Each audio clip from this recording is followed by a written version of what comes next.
বাংলাদেশের গণতন্ত্র পুনঃপ্রতিষ্ঠার যাত্রায়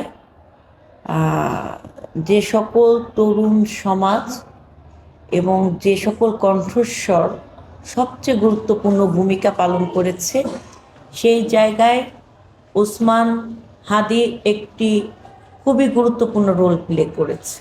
যখন ওসমান হাদির মতো এরকম বিপ্লবী নেতা তৈরি হয়, সেটা যখন দেশ স্বাধীনতা সার্বভৌমত্বের জন্য একটা আস্থার জায়গা মানুষ খুঁজে পায়, তখনই কিন্তু সংশয় বাঁধে ওই আপনার ষড়যন্ত্রকারী, দেশ বিরোধী ষড়যন্ত্রকারী, তখন কিন্তু তারা ঐক্য হয়ে যায় এই ধরনের বিপ্লবী নেতাদেরকে দমিয়ে দেয়া, থামিয়ে দেয়া কিংবা চিরতরে পৃথিবী থেকে সরিয়ে দেয়া।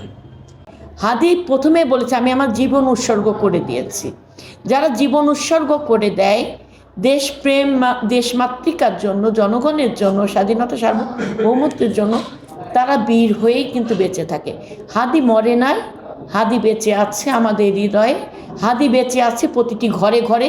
নতুন হাদিদের জন্ম হবে এবং এই বাংলাদেশকে নতুন হাদিরাই কিন্তু এগিয়ে নিয়ে যাবে। যেমন শহীদ প্রেসিডেন্ট জিয়াউর রহমান মরে নাই, তিনি এখনও কিন্তু লাখো জনতার মাঝে শহীদ প্রেসিডেন্ট জিয়াউর রহমানের প্রতিধ্বনি আমরা শুনতে পাই। দেশনেত্রী বেগম খালেদা জিয়া, তিনি কিন্তু দলের ঊর্ধ্বে যে এখন আপামর জনগণের অভিভাবক হয়েছেন, সকল রাজনৈতিক দলের অভিভাবক হয়েছেন। এটা তো দেশপ্রেম ধারণ করেছেন বলে হয়েছে। ঠিক একইভাবে আমাদের নেতা জনাব তারেক রহমান, তিনিও বলেছেন হাদিদেরকে আমরা কখনো ভুলব না।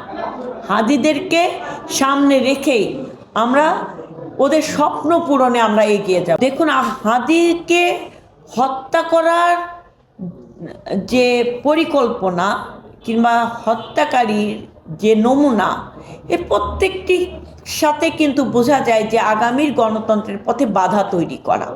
আজকে হাদির উপর যে হত্যা, এটা যে গুলি করা কিংবা তার যে হত্যা, এটা বাংলাদেশের অস্তিত্বের উপর আঘাত এনেছে বলে আমি নিজে ব্যক্তিগতভাবে মনে করি।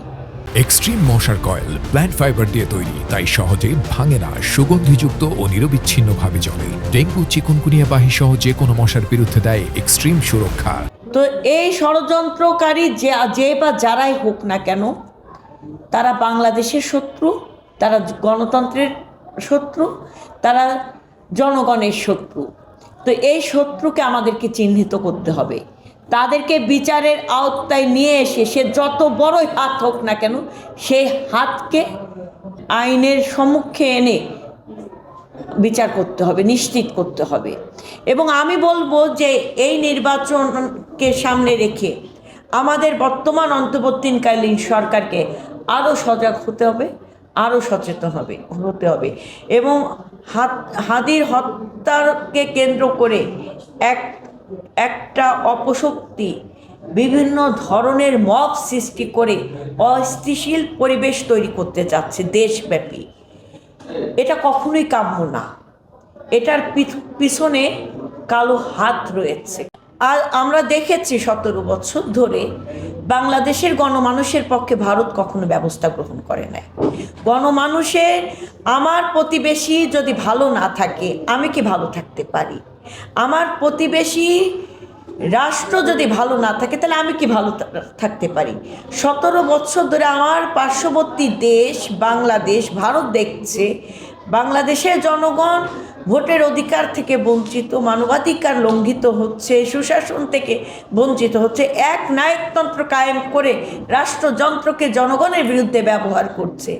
ভারত নিশ্চুপ বসেছিল। তার মানে কি, ভারত হাসিনাকে তার গুটির চাল হিসেবে ব্যবহার করেছে, তার স্বার্থের জন্য ব্যবহার করেছে।